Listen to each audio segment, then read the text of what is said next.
Welcome to Transform My Life in a Year. It's just after Earth Day, so in honor of Earth Day, I wanted to work on some files. As you guys already know, I've been doing the whole decluttering thing. So today, this is going to be a day to declutter papers. One thing that I would like to mention that I thought about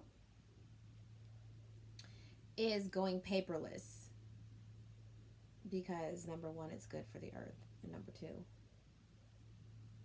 it saves on space. But there's a lot of reasons why we still have to store some paper, so let us begin.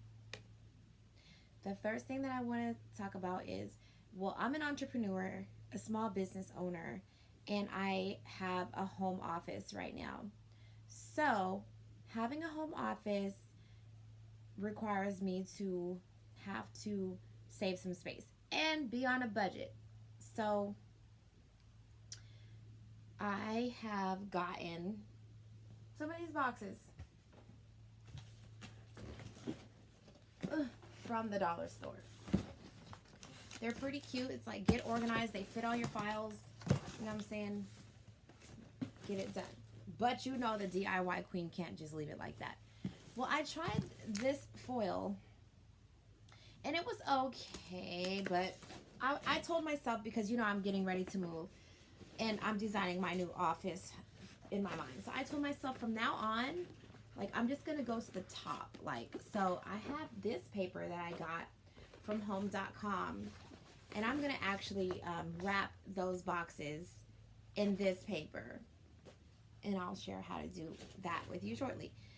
As well as in your home office, you know, you might want to have cute little things. So, you know, you can bejewel things. And being that I'm a DIYer, I always wrap boxes. It saves money. It saves space. It helps you get organized. It helps you categorize. Okay, so back to what I was saying about the filing. So I learned this filing system from school, and I'll say this much: before you begin even filing your papers, it's a good thing to basically do a pre-sort. So you want to kind of sort each of your papers in a category: finances, health, and medical records. You know, like, because I have clients, I have like my clients by projects, then, you know, personal documents and all these things. So that's step number one, is just file, pre-sort your documents by category. Okay, now let's get to this method of filing. There's several ways you can do this, but the basis of it is color coordination. So you're going to design a filing system based upon colors. And as you can see, I'm really into like all these chakras and, you know, all the colors, the colors of the rainbow, and they represent different things. So I decided to incorporate that in pretty much, you know, everything I do. Whether it's digital or physical or material, I tend to use the same 7 colors to organize my thoughts and, you know, my categories. Plus, I have multiple projects going on all the time. So it's almost like a Gantt chart in real life. Like, the way that I live is like a Gantt chart in real life. And for those of you guys who don't know what a Gantt chart is, it's like basically a chart where you can track multiple projects. Or if you have a big project, you have multiple phases that go on like simultaneously, you can track each, you know, process.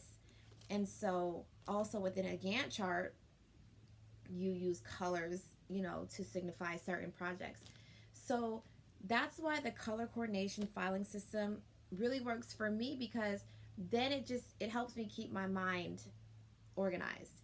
And I know I spoke to you all about this before, but having ADHD, and I don't want to keep saying that as like, you know, a handicap, but I'll just say being a creative person, or, you know, being the type of person that is a little bit more visual, I like to use color because color is associated with, you know, the category in my mind. And it's really important that you stay organized when you're doing multiple projects and if you have multiple things going on. So with that said, it's like all related. So therefore, it all comes into one. So I got all these folders in all the 7 colors. And I also have these things, which are separators. So you guys can decide how you want to design it, whether you want to say 1 color per category, or whether it's like each box has a category and then each color represents like a priority. But for me, I'm gonna go with 1 color, 1 box, 1 category. And these space savers, are these little dividers, I'll just label them. To me, that's the best thing to do. What for me? Now, what else am I looking for? Here's some other types of folders. And I like to use these because I'll show you another one folder that I'm actively using right now.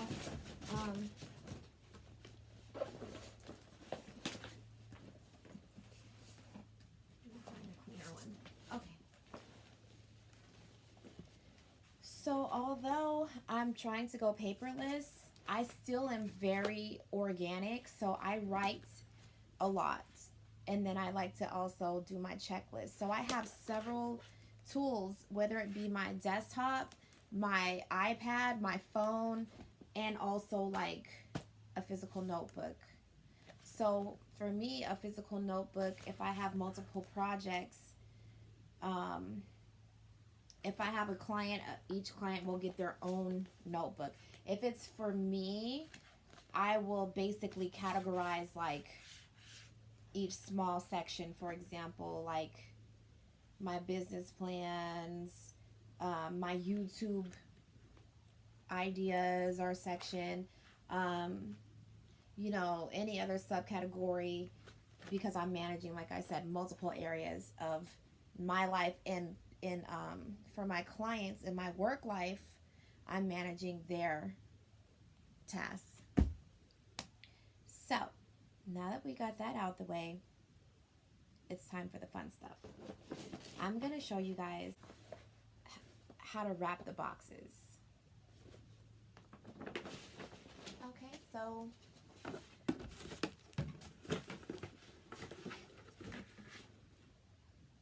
whenever you're designing something, you always want to make sure you're saving and utilizing the most of your material. So after doing all the measurements, I decided that if I did it 31 centimeters or 32 centimeters across, it was wide enough so I can get all of my panels. So for example, I was able to get the back, and since these were both 15 out of the 30, I was able to get both sides. Okay, make sure you leave enough room for it to fold under on the bottom, and also if you have a pattern, be wary that the pattern matches. Once you cut one and it works, since I have 8 boxes, I'm just gonna go ahead and draw one master line, and I'm gonna just like fold it and then just cut once.